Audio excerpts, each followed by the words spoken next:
Graph কি? Polygraph যন্ত্রকে আবিষ্কার করেন। পলিগ্রাফের জনক কে? পলিগ্রাফ টেস্ট কি? কেন করা হয় পলিগ্রাফ? কিভাবে করা হয় পলিগ্রাফ টেস্ট?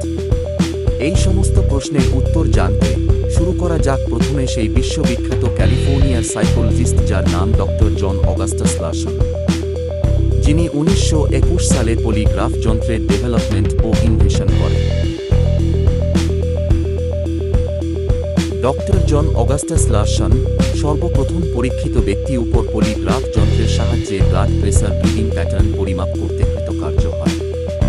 এরপর 1938 সালে স্ট্যানফোর্ড বিশ্ববিদ্যালয়ের একজন সাইকোলজিস্ট ডক্টর লিওনার্ড কিলার ডক্টর জন অগাস্টাস লারসন এর পলিগ্রাফ যন্ত্রের উপর গবেষণা করে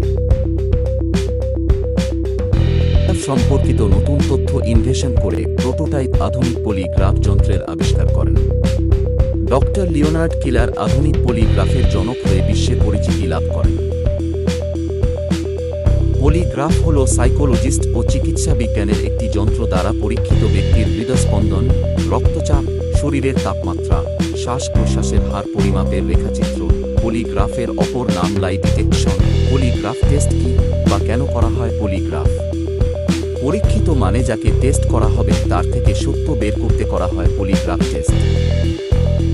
পলিগ্রাফ টেস্টে পরিমাপ করা হয় নাম্বার 1 হৃদস্পন্দন, নাম্বার 2 রক্তচাপ, নাম্বার 3 শরীরের তাপমাত্রা, নাম্বার 4 শ্বাস প্রশ্বাসের হার। কিভাবে ব্যক্তির সত্য মিথ্যা যাচাই করা হয়? পলিগ্রাফ টেস্টে ব্যক্তির সত্য মিথ্যা যাচাই করা হয় নাম্বার 1 উদ্বেগ, নাম্বার 2 আতঙ্ক, নাম্বার 3 অন্যান্য শারীরিক প্রতিক্রিয়া পরিমাপ করে। কারা করে পলিগ্রাফ টেস্ট? পলিগ্রাফ টেস্ট করে নাম্বার 1 পুলিশ, নাম্বার 2 ফরেনসিক বিশেষজ্ঞ, নাম্বার 3 সাইকোলজিস্ট, নাম্বার 4 তদন্তকারী সংস্থা।